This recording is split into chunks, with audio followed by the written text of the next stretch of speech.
You know, one of the best things about talking about religion is that since it's all basically just intuitive poetry, you can assert anything, and it's all equally valid.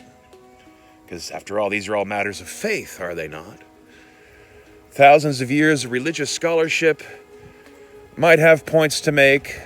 You know, there might be some expertise out there based on actual archaeology and what surviving records we have of the time.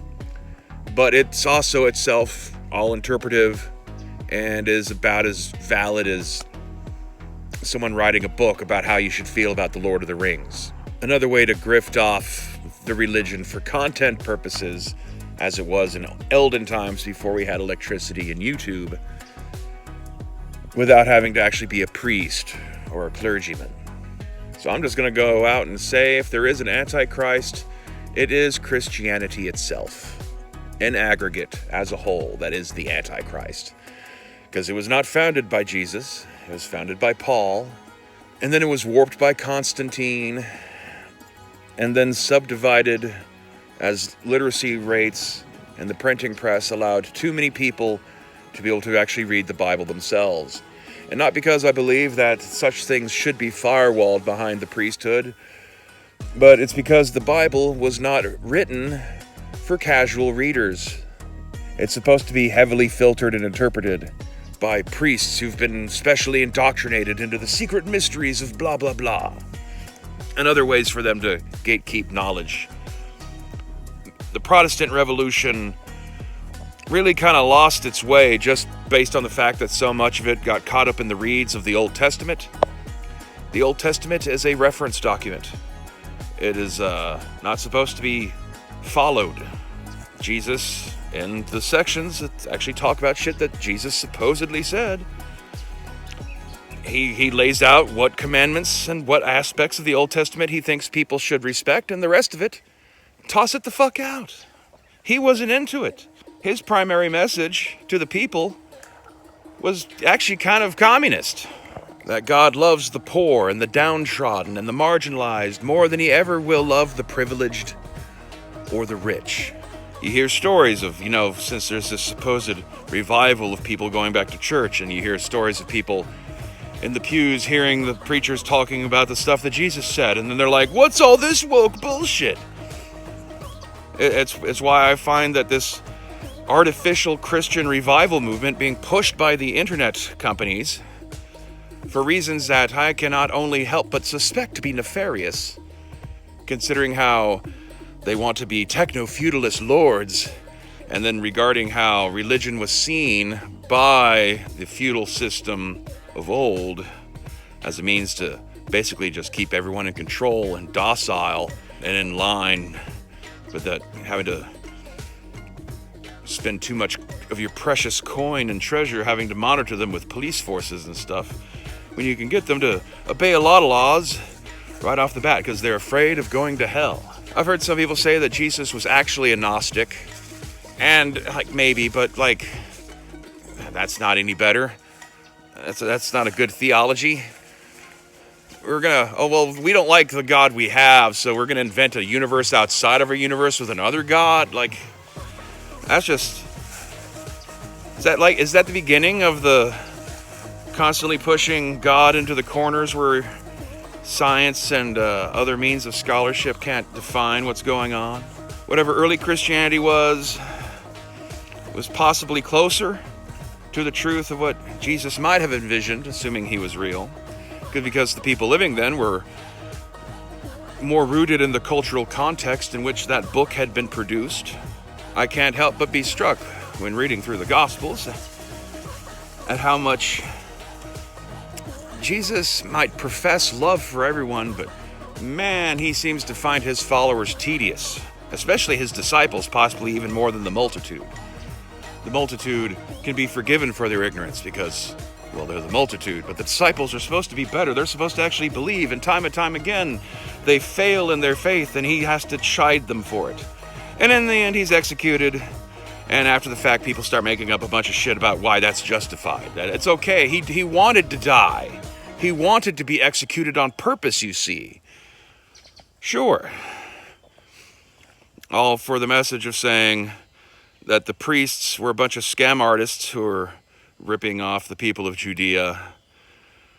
It's weird that that's not the message that gets carried forward into time. Instead, it's all about how you're a sinful person and you got to support the church to be able to burn those sins off of you if you want any chance to go to heaven, despite the fact that the story that they had come up with to justify Jesus' execution was that he was supposed to be dying for everyone's sin and absolving everyone for original sin at that time, which would seem to match better with the idea of universal salvation as opposed to personal salvation.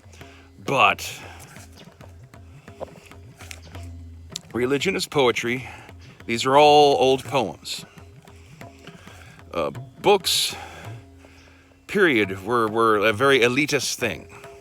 Writing is magic, a form of magic. Not literal magic where you write something down and then an energy ring appears in the air above you and something appears inside of that. That's not real magic.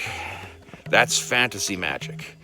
But it was magical because it allowed a very small number of people who understood the symbols to be able to communicate with each other in ways that the normal people could not understand. It was power of an unknown source, which is what magic means. That's why magic and science are actually the same thing. And the more that common education has grounded everybody in scientific principles and scientific understanding, we've had to increasingly have the way we portray magic in works of fiction become ever more fanciful. Because gunpowder, basic psychology, horse breeding, engineering, chemistry, astrology, and its offspring, astronomy, astronavigation, all of the above, when stripped of their mysteries and taught to people as children, don't seem nearly as fanciful. And so we have to constantly reinvent what magic is in order for it to still seem magical and mysterious and unknown. It's weird that Christians are so paranoid about the devil because they're the religion that believes in the devil. I remember having arguments at school of people like, you don't believe in God. Well, that makes you a devil worshiper. Which makes no sense, because how could you believe in the devil that was created by God if you don't believe in God? Satanists are a form of Christianity. You are the ones who create sin by inventing the concept of sin and telling people about it. What great irony that Christians had spread around the planet and found various populations that were, for all intents and purposes, still living in Eden. And you had to brutally rip them out of it and teach them about how they're terrible sinners and stuff. It doesn't seem Christian in a way. At least not the PR version of Christian. A religion that's had to be warped and largely ignored after being transplanted onto pagan Europe, who was resistant to it and didn't understand it, especially in those early days when no one knew how to fucking read and all you had were a few crazy missionaries heading out into places like Ireland and Scandinavia and shit. It's weird how like knee-jerk reaction against Islam Christians are. Like what exactly is the threat of Islam to you? That they might actually force you to obey the rules of your own Bible that you ignore constantly? That they have a more actual, honest, monotheistic view of God instead of this Trinity weirdness? Like, what is the threat? Oh no, a Middle Eastern religion is moving into Europe and is threatening to take over. That's never happened before. Like, who gives a shit? You're all supposed to be worshiping Odin and Thor and crap anyway. And to those people who have been returning to church lately and finding Jesus' message to be a little too woke for their tastes, I would point out that Odin and Thor and all of that is actually more in line with your actual belief structure. But you've bought into this paranoid narrative. Eternal, well, we're always being persecuted. We're so persecuted. So what? These people, they're out to destroy our culture and our faith. No one can take your beliefs from you. That's in your head. People can't remove shit from your head, at least not yet. All these people with these weird prosperity Jesus ideas and like, what? What? That's not what he was talking about. I mean, say what you will about Trump and how honest his love of Christianity may be, but at least going by some of his statements lately, he understands that, yeah, by all the rules as laid forth by the theology, he's not going to heaven. And maybe it bothers him a little bit. Why would God have saved him from that bullet to then still cast him into hell and all that? Hell will be how he's remembered when he's gone, as it will be for a lot of people. Oh, and now, though, we're going to declare being anti-Christian as being an indicator of potential terrorist leanings. Like, I know some of y'all think, oh, that's great. Finally get rid of all these atheists and Muslims and Hindus and anyone else who dares challenge us. Until then you start getting into the reeds of, well, what kind of Christian are you? What is the right Christian? Like, remember that shooting in Michigan a couple weeks ago? The guy who drove his truck into the Mormon church and shot it up and set it on fire? That wasn't a left-wing anti-Christian attacking Christians. That was a Christian attacking Christians because he thought they were the wrong kind of Christian. Because the Mormons are a little different from the rest. They're not really a Protestant group. My problem with Mormonism is it's much more obvious who the charlatan was and that they were founded by a charlatan. And some of the stuff he made up is kooky and blatantly false. However, I do at least admire them for trying to detach their religion from the Middle East a little bit and try to create some sort of narrative that is more focused on their own people and their own land. Get away from this constant shadow of like, I know you believe in God and that you love Jesus and all that, but before Jesus was around, God really loved the Jews, and you're not Jewish, and so no matter how much you might love Jesus and go to heaven and be a good Christian, you're never going to be one of the chosen people, ever. It'll never happen, as long as they're alive.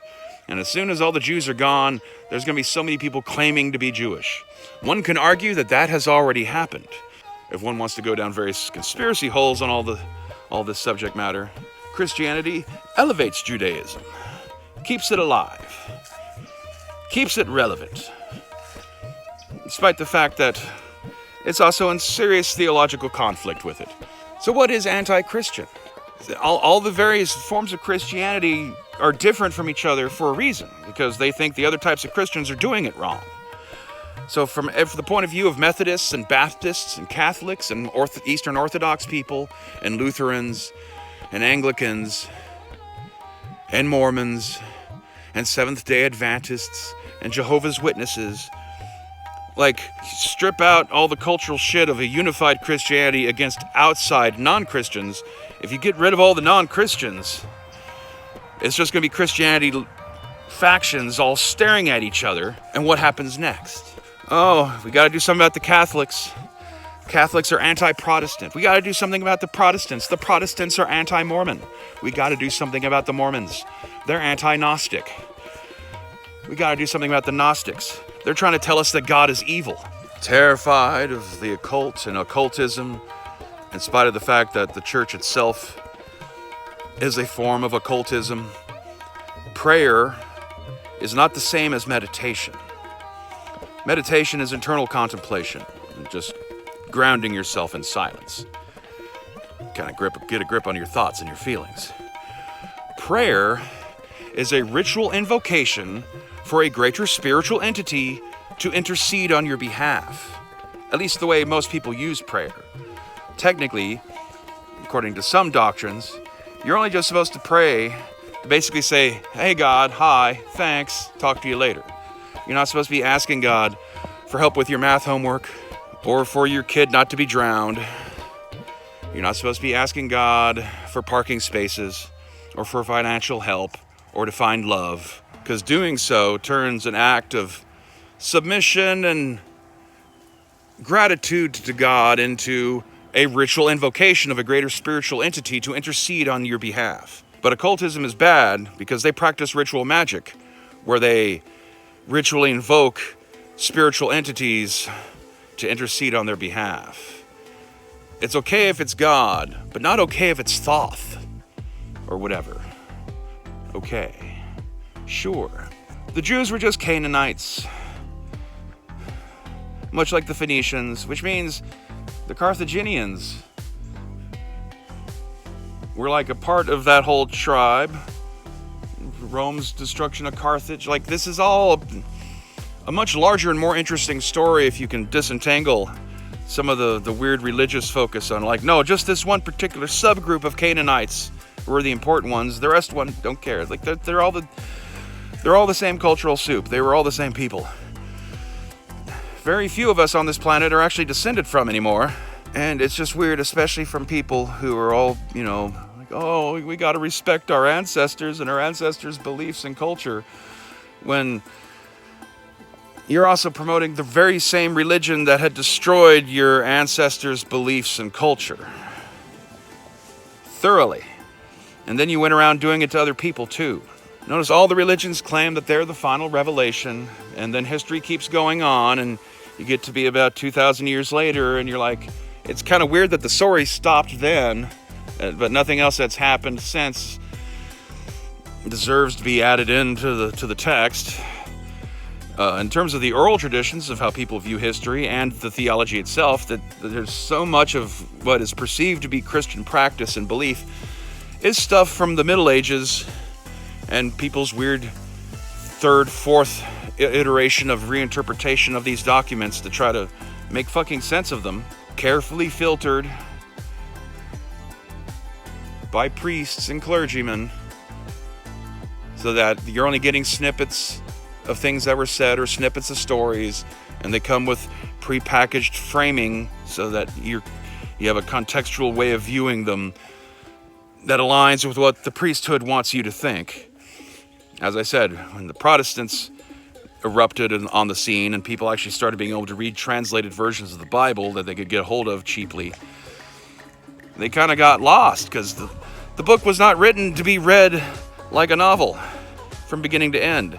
It's just poor coincidence that it's as chronologically ordered as it is in terms of when events happened, even if maybe not chronologically ordered in terms of when these things were written. Who made Abraham special? Why should people believe him and his claims about communion with God more so than anyone else? Why not Zoroaster? Why are people against Sikhs? How come people don't even really know anything about Sikhs? Sikhs have one of the most laid-back, rational views of monotheism I've personally encountered in my time looking deeper into the subject. Speaking of which, I did a couple of videos where I'd asked Grok to try to mash all the major monotheistic religions together and kind of just what's the common data points here. And of course, what it produces is very bland, but what would you expect? What the actual common factors of all the religions are is basically pray once a day and God is transcendent.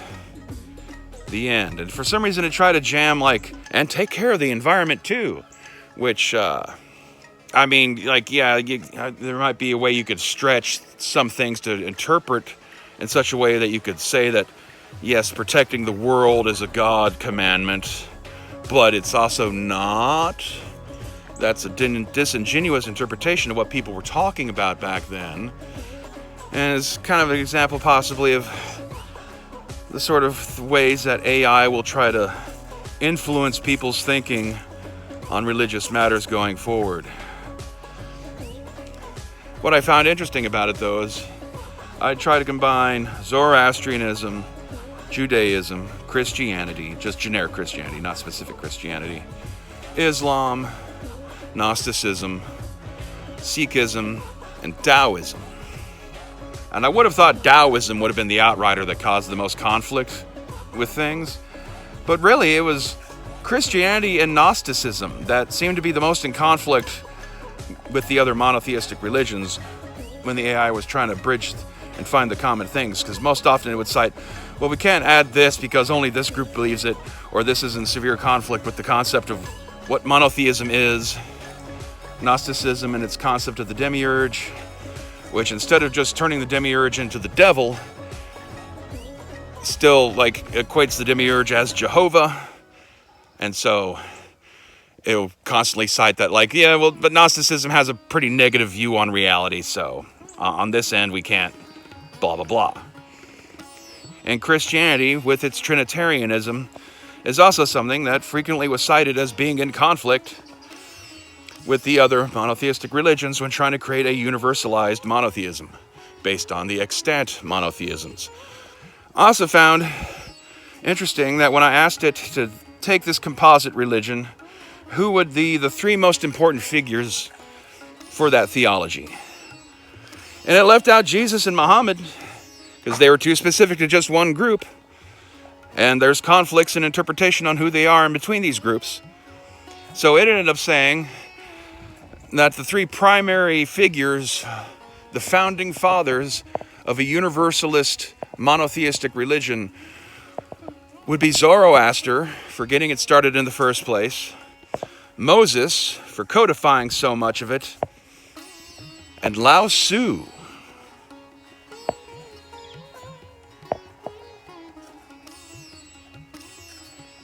which is an interesting combination, I must say. I was not expecting Moses to be in the mix, or Lao Tzu for that matter. I figured, yeah, you'd probably be like Zoroaster and Abraham. But no, Abraham was left off the list too. Like, is the entire concept of the Abrahamic faiths a modern secular invention just to kind of trick people into being able to cohabitate with each other? Because it's like, but we're all part of the same brotherhood of the book kind of shit. I guess that's for you to decide. It might not have been intentionally designed that way, whoever first coined the idea, but it certainly seems to work that way. Anyway, I guess I just wanted to finally follow up on the 2 videos I'd made talking about the stuff that I got from Grok on the subject. And, yeah, we'll talk some other time. Stay waspinated.